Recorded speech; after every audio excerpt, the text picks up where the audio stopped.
Oh, Anny! Oh, Anny.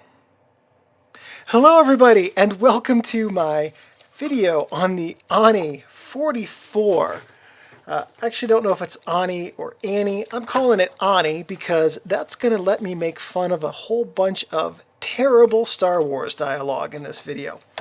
I mean, to be fair, nothing ever stops me from doing that, but this video is just going to be filled with opportunities. Alright, so the Anny 44 is a toy-grade viewfinder camera that uses 127 film. This is 127 film, actually just the paper.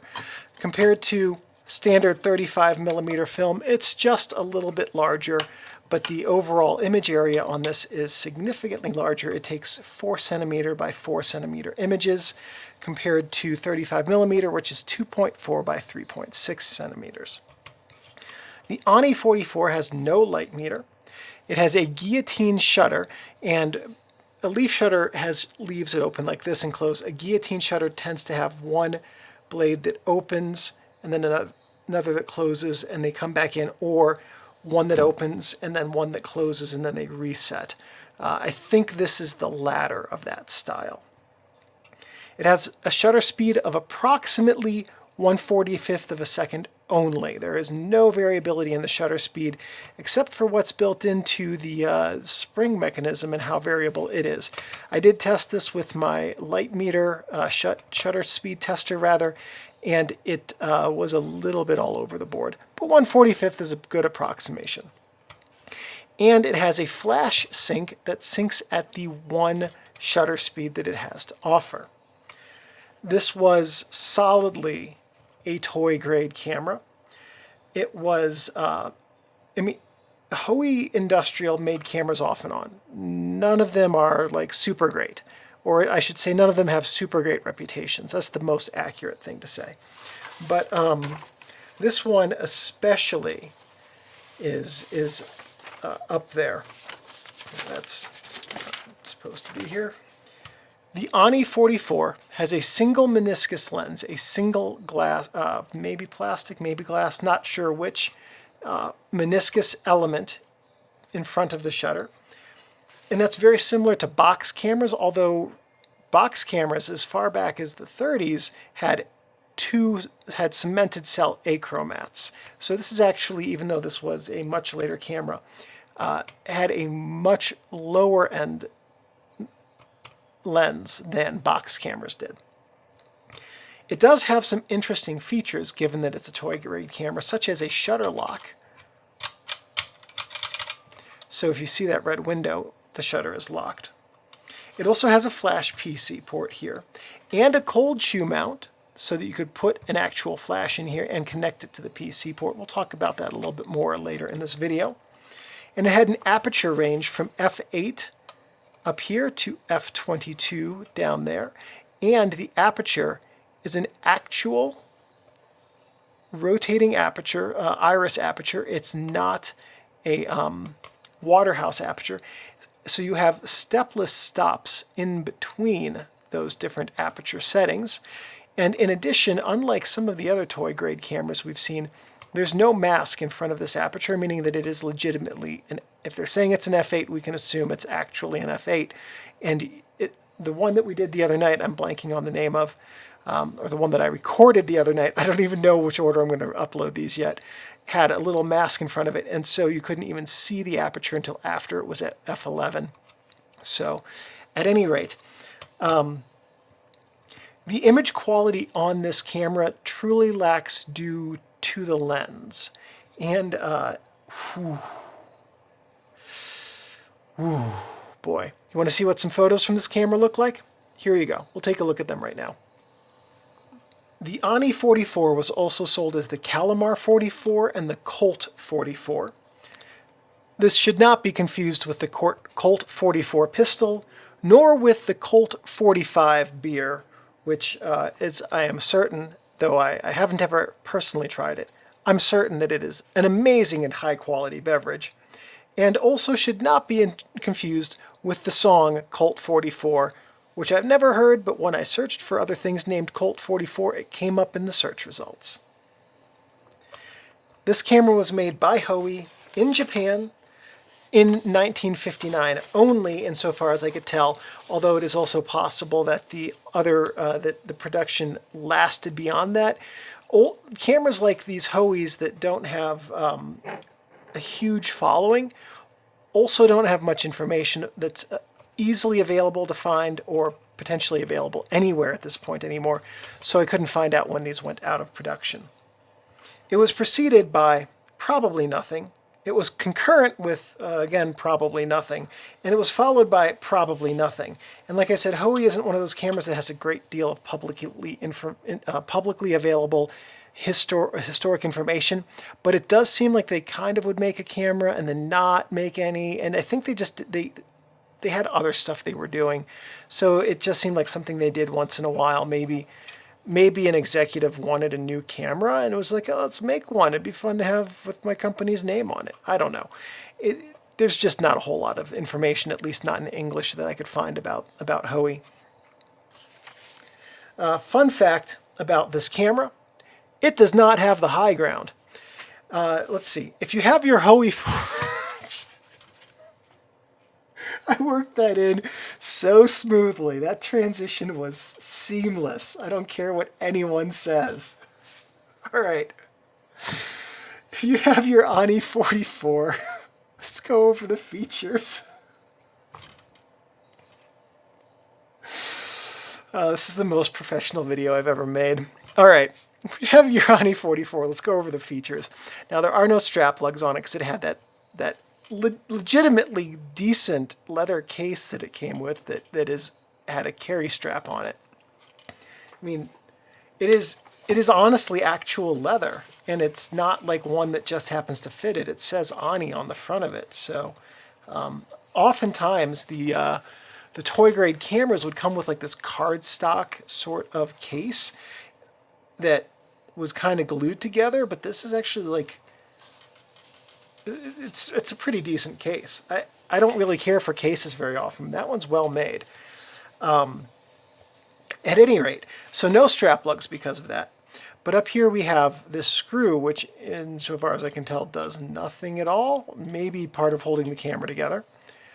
The model and number, Anny 44, cold shoe, PC port, shutter release button, shutter unlock and lock slide. So this is locked, this is unlocked.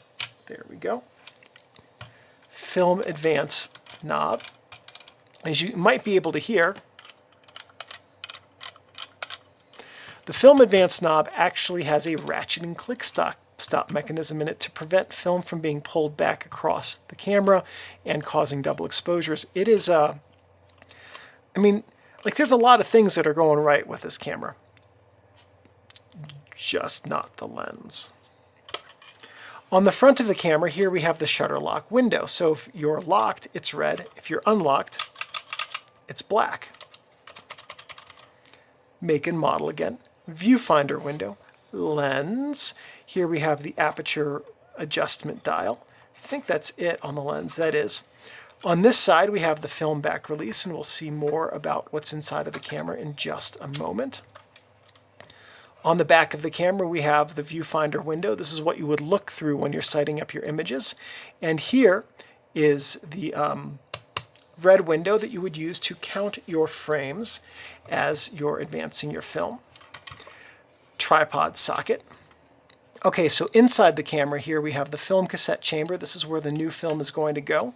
Here is the shutter box, or more accurately in this type of camera, the camera obscura. So this is a 4 centimeter by 4 centimeter-ish area. And you can probably see it has a curved film plane right there, which it does to help improve sharpness by mimicking the curvature of the lens projected image field, the sharpest area of the lens, and also help to counter light drop off a little bit. Here we have the film take-up spool. This is where the film will be pulled onto as you advance it. These little springs in the back here help keep the paper properly taut on the film spools so that you don't ruin your film putting it in or taking it out of the camera. Then over here we have a film pressure plate, which is curved to match the curve of the shutter box. Now the first thing we're going to do is we're going to talk about this camera. It's a pilot, you know, and some days it's going to fly away from this video. I don't remember what movie that one's from. Anyway, oh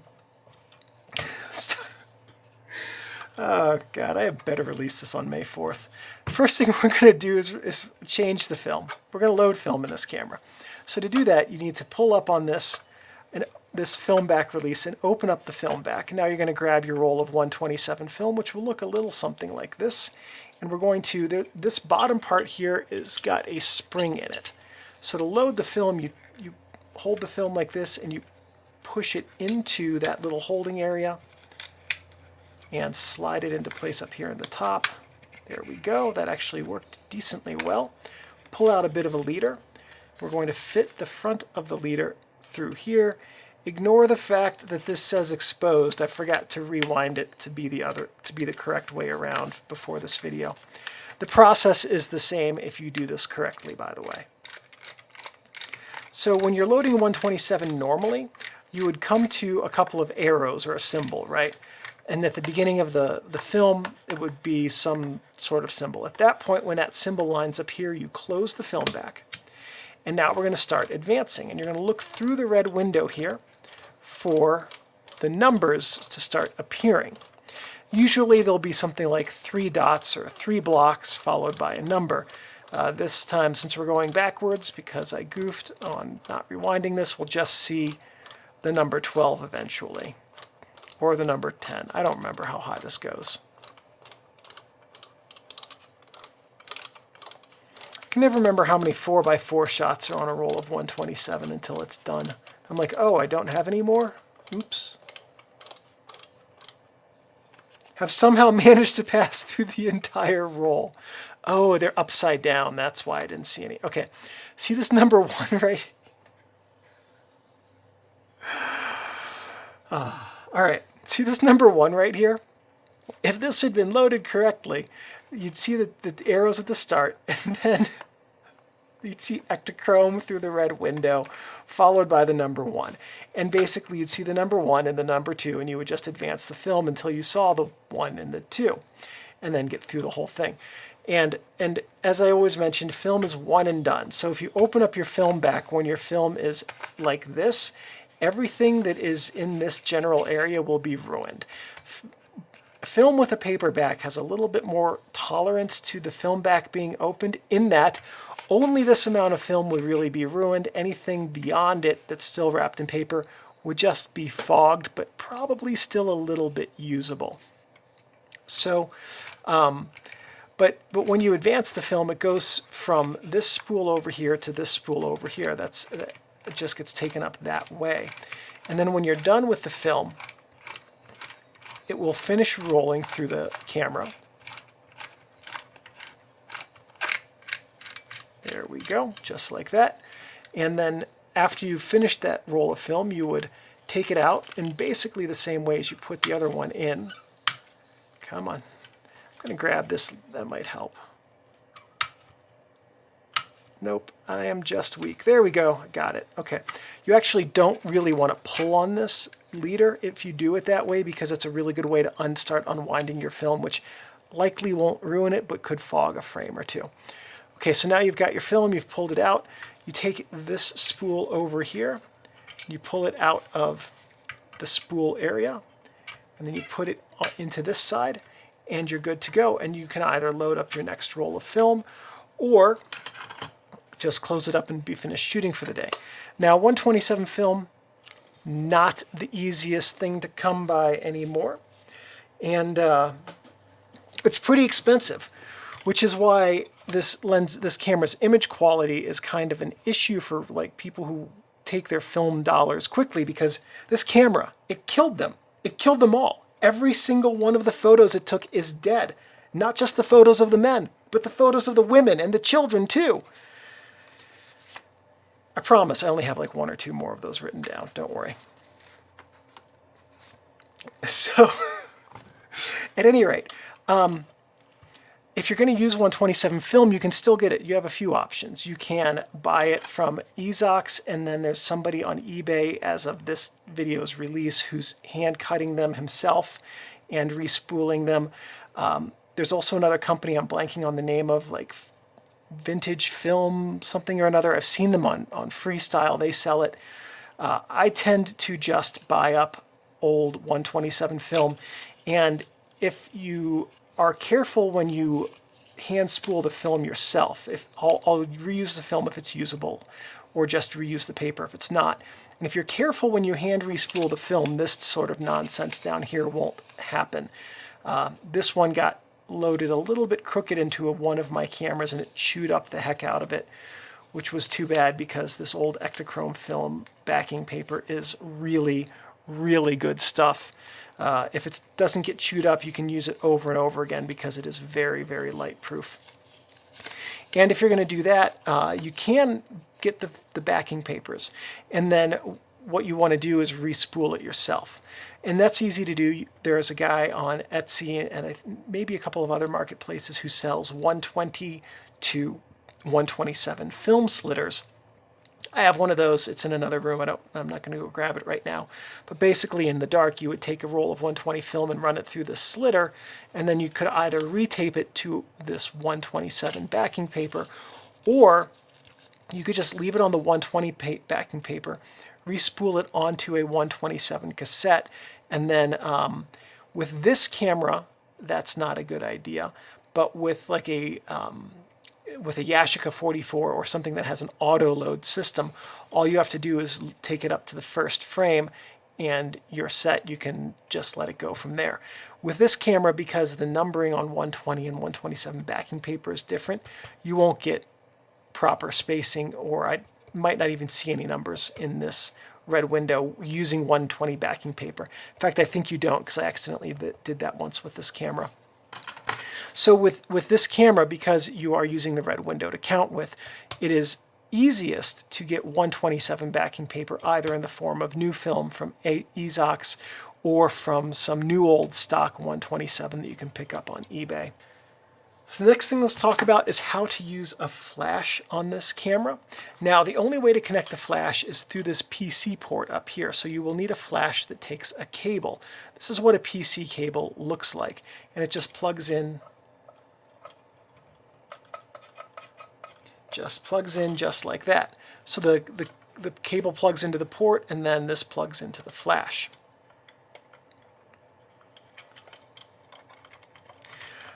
Come on. I don't think this camera's ever had a flash plugged into it, because normally they come and go more easily than that. Okay. So there are a couple of tips I have for you with flashes. Now, this camera's not going to return super high results. So if you just want to stick the flash on top of your camera and go with that image aesthetic, it's, you know what, most of the time I'd say you're nuts, but honestly, if you're just shooting with one of these and they're not going to return high results anyway, go for it. When you put the flash on top of the camera like this, on top of any camera like this is literally the worst place for it. I guess those go in either way. Okay. When the flash triggers, the light leaves the flash, reaches your subject, bounces off your subject back to the lens, and that results in your subject looking flat and waxy. Now, a big part of the reason for that is just because of the way the light hits your subject. If you think about how you're used to seeing people outside, the sun's above us. Indoors, the lighting is above us. We're used to seeing things lit from above. So one of the nice things about this having a PC socket is that you can use a cable, or if you were really crazy, an RF system. And because this is a focus-free camera, all you have to do is hold it in one hand, look through your viewfinder, and then you can hold your flash in another and trigger your photo. And as long as you are connecting through a cable or an RF, if you're so inclined, your camera to your flash, you will be able to control the lighting however you want, which makes this actually kind of a powerful camera in terms of controlling proper flash lighting and illumination. All right, there's not a whole lot in terms of using the lens and understanding the markings on it to go over, but we will go over it a little bit. This information here, Hoei Industries and Hoei Industrial Company is who made it. Hoei lens, at 1 to 8, that is your aperture, f8. F equals 5 centimeters, that is focus. It's not your aperture. This is, so f-stop, when we say f-stop, is an f1.8 or an f11, that is a stop in the aperture sizes that corresponds to a halving or a doubling of the light. That F in f-stop stands for your focal distance stop, because it is, when we say f8, what we are saying is your focal length divided by 8.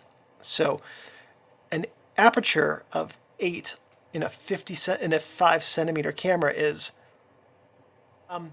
5 centimeters divided by 8, whatever that number is going to be the diameter of the perceived aperture when you look through the front of the lens. And that's how aperture is calculated. That's what those numbers mean.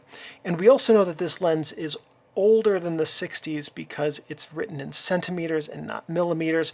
It was in the late 50s, early 60s when it started becoming more common to see lenses in millimeters instead of centimeters. I couldn't tell you exactly when all the different camera manufacturers adopted that, but it was sometime around then. So other than that, the lens is designed to look like it has focus. It doesn't. Here's the aperture, goes from f8 to f22. I think I said f16 earlier, and that would have been incorrect. Back in the day, color films were much slower, so color over here, dull light would have been f8, bright light would have been f11. Black and white films, which would have been faster than the color films, dull light would have been f16, and bright light would have been f22. So in today's film market, you're just get close-ish. Modern films are really forgiving. So if you put, say, a 200 ISO film in here and go shooting during the day, you'd want to probably keep it at f16 to f22. If you use the 100 ISO film, anything from 8 to 22 would probably be fine. But at any rate, if you're outside in full sun, 100 at most 200. If you're indoors, 400, at most 800 if it's kind of like a dim indoor setting. Should be okay. So the last thing let's talk about is how to take a picture with this camera. Well, not the last thing. The second to last thing we're going to talk about is how to take a picture with this camera. And sometimes when I take a picture with this camera, I fear it will become a scar. And anyway, taking a picture is really super simple. What you do is, the nice thing about the lock positioning here is you just slide the lock over to the side, and then whenever you're ready to take the picture, you've got your finger there on the shutter button, and you can just slide the lock back into place. So what you're going to do is look out at your scene or your light meter if you are that inclined. I wouldn't be. I would say just kind of look at your scene and go, yeah, that aperture sounds fantastic. Select an aperture. We're going to call it halfway between 16 and 22 because that's where the lever ended. Then what you'll do is look through the viewfinder window on the back here, sight up your scene approximately. I'm going to guarantee you that the viewfinder doesn't really represent reality because I've shot like a half dozen rolls of film through this camera. Unlock it if it's not already unlocked. Take your photo. Relock it just to prevent double exposures until you have a chance to open up the red window and advance the film until you get to the next number. Close the red window back up. That's how you take a picture with this camera. So what about double exposures? You're in luck. They're pretty darn easy. You take your first shot, wrong button. You take your first shot, you take your second shot. That's it. That is all there is to taking a double exposure. Oh, you want to take however many that was? You can. You're going to ruin your film, but you can do that. So if you are interested in double exposures, this is a very easy camera to do that with. Realistically, the only barrier to using this camera is 127 film. And honestly, if you were so inclined to use this with 35mm, you could probably get away with it with a semblance of image quality, noting that 35mm is not quite as wide as this area. You'd get sprocket holes, and the center of the image would be significantly out of focus because it's not on the proper plane. Let me see if I can point out how that would look. You might be able to see how far off that is. That, in photographic focus terms, the gap between the film plane and that curve right here is the sort of gap you could drive a truck through. So, I mean, if you had a couple of 127 spool to 35mm spool adapters, yeah, sure, you could use 35mm if you also taped over the red window and found a way to install a clicker in here to count the sprocket holes for however when you advance the film. But then you'd have to figure out a way to unload the film because you can't rewind it. Kind of a pain in the butt to do that. So realistically, this is the sort of camera that you're going to use if you're a serious 127 hobbyist who just kind of wants to see what a 127 toy camera can do. That's really about it for this camera. Some things not to do with this camera. Firstly, don't let it get near sand. It hates sand. It gets everywhere. Also, don't store the camera, well, you can't really not store the camera with the shutter ready to fire. So forget that piece of advice that I forgot to delete off the list when I made this outline. You know, all cameras, regardless of quality, can be affected by moisture in a plastic bag or box, so I really don't recommend keeping it in one of those because what little image quality you can eke out of this lens would be significantly impaired if it got fungus on it, although I'm going to guess that this is an uncoated lens, which means fungus will be less of an issue, and if you do get some fungus on it, you should be able to clean it off without it leaving any sort of permanent marks. More of an issue would be mildew getting into the covering and making it just smell terrible, or mildew getting into that leather case, which, if you have it, which would also make that leather case smell absolutely terrible. Also, don't let your camera get wet because it is definitely not weather sealed, and the internal components are metal, which means that if it gets wet, there is a chance your camera could rust, which would render it completely useless. Like, completely useless. So, just remember, your Hoei Anny 44 is a precision tool that should be handled with care and respect. And as long as you take care of your camera will take care of you. Let's do a spin. That's a good trick. Yay! Thank you for watching this video. Please give me a thumbs up. That lets me know that I'm on the right track producing content which is useful and helpful to you. If you have any questions or comments, please leave those in the comments section below.